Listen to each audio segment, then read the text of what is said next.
Vaheguru Ji Ka Khalsa, Vaheguru Ji Ki Fateh. Welcome to a-sabad-a-day. The recitation is from Gujari Mahalla Pehla, composition of the first Nanak. And in this Shabad, Guruji begins with the legend of Brahma, who in Indian mythology is considered as the creator god.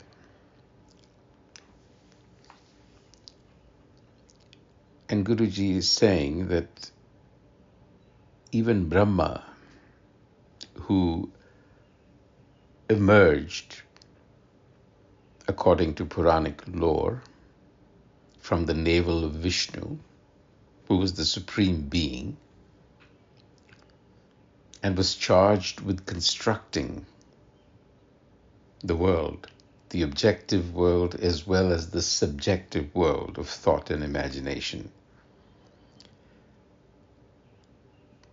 And the substance and the material that he had to do that was attachment and desire, because that is what he instilled in creation. We are all attached and we all have desire. And Brahma is the epitome of that. And so the story is that he emerged from the Supreme Being in order to create our subjective and objective worlds, the mind, but became attached to his own creation, desire and passion for his own creation, just as we become attached to our own creation, our minds, our thoughts. And even though the Brahma, is the originator of the Vedas, which he spoke out at the instruction of Vishnu, he couldn't quite fathom the end of creation. In other words, this whole sabad is trying to impress upon our minds that reality is ultimately unknowable, and that no amount of striving is going to get us there. Instead, what it's telling us is that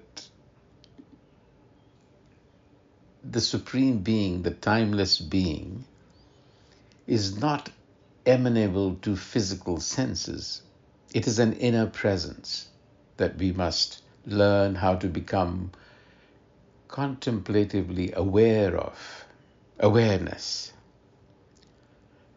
So, Nabh Kamal te Brahama Upaje. That's the beginning.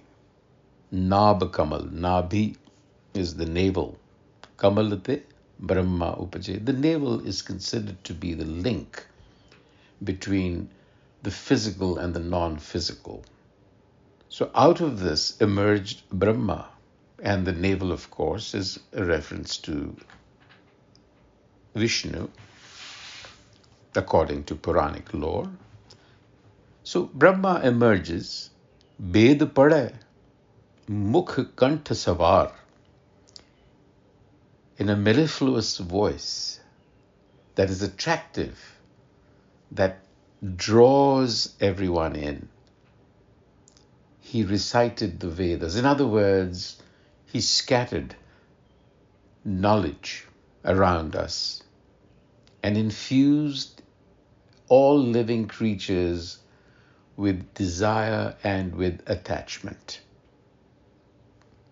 So, Nabh Kamal te Brahama Upaje Ved Padhe Mukh Kanth Savari. Mukh Kanth Savari, through articulated speech. And yet, Tako ant na jai lakhana.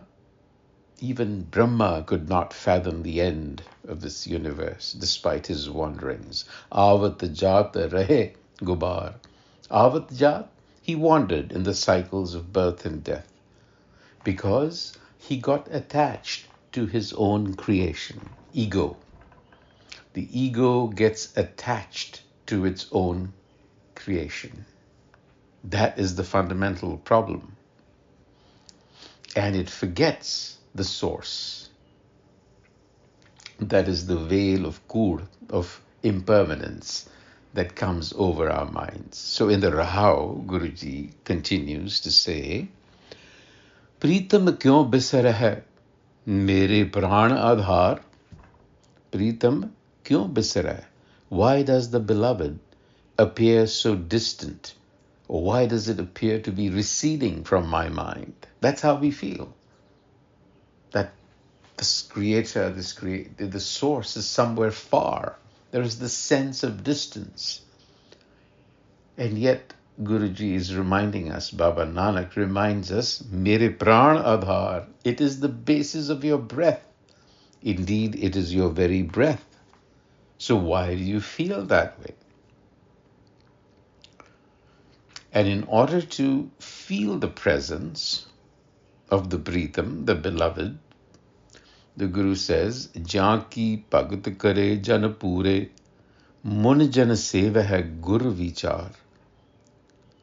So be like a divine lover, Bhagat, who presents the self that is otherwise not amenable to the physical senses, but they presence it through contemplative awareness, through Gur wisdom, Gur Vichar. That is the mediating agency of knowledge that also is within. That is how you actually establish a relationship with the source, not through any physical contact. Rav Sas Deepak Jaake Tribhavan Eka Jyot Murar. Rav Sas Deepak Jaake Tribhavan Eka Jyot Murar.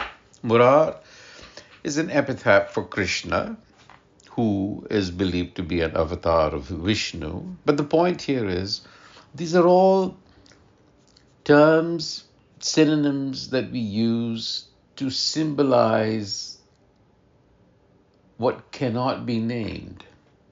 So we call it Murar, we call it Krishna, we call it Ram. These are all symbolism. These are symbolic representations. So, Eka Jyot Murar, the light of this Murar. Murar was a demon that Krishna killed. So Murar here signifies the ego. So the killer of the ego, this primal being that we need to establish a contact with, it is light and sound, it's wisdom. So Guruji is saying, Trivavana Eka Jyot Murar, the same light permeates the three regions, because the belief is that the universe is three-dimensional, Tri-Bhavan, that there are dimensions, hierarchy. That is the belief, or that is the metaphysical explanation that we have. We refer to this creation as Tri-Bhavan, as having these three mansions, so to speak. And Baba Nanak says that the light of this creator, this source of creation, permeates all the three regions. The sun and the moon are like its lamps. Rav Sasa Deepak Jaake. So, they, Gurmukh Hoye, if you turn to Gur wisdom, se ehnis, then you can be assured, se ehnis nirmal, that you will become nirmal, which means without dirt. So the question is, what is the dirt here? It is the symbolism for ego. So if you turn to Gur wisdom, you're bound to lose your sense of ego. In other words, you will recognize the ego for what it is. And once you do, then it ceases to be a problem, because you know what it is. And so therefore you know how to deal with it. Nirmal. Gurmukh hoye, he's assuring us, Guru Nanak, Gurmukh hoye, say ahnis, without question. You will lose your ego if you make Gur wisdom your guide and your source. The Madmukh, the self-centered, the egocentric, he says, Ran Andhar, they will remain in ignorance and darkness. So they will grope around in darkness. So to become Nirmal implies cleansing the mind and heart with good wisdom, elimination of negative thoughts, emotionally healing ourselves through this process because we need healing. We are fractured from our source. You see? And now he comments on all the different kinds of striving that is going on in the world to make that connection. Siddha Samadhi kare nit chagda, conflict. The Siddhas, he says, are constantly striving. Nit kare jhagda. There's a lot of striving and effort to attain a state of Samadhi. Samadhi is that state where there is no conceptualization, thought-free. But Samadhi, the Guru says, cannot be achieved by merely shutting one's eyes. Doh lochan kya hira? Siddh samad kare nit chagda. Doh lochan kya hira? Shutting of your eyes, sitting in a meditative pose, striving to eliminate thoughts is an exercise in futility. Even if you were to eliminate thoughts, Baba Nanak says that is not going to give you any insight into the source of your life. How is that going to happen? Antar jyoti sabad tun jagge satgur chagar nibere. Until the mind is awakened through the agency of the Gur, here referred to as Satgur, with wisdom, with the light and sound of wisdom, until that happens, that inner conflict will not be resolved. Antar jyot sabatatto na jagga. The mind is awakened because it is now listening to the Satgur. It is being guided by the Satgur. Chagadan nebera. There is no conflict then.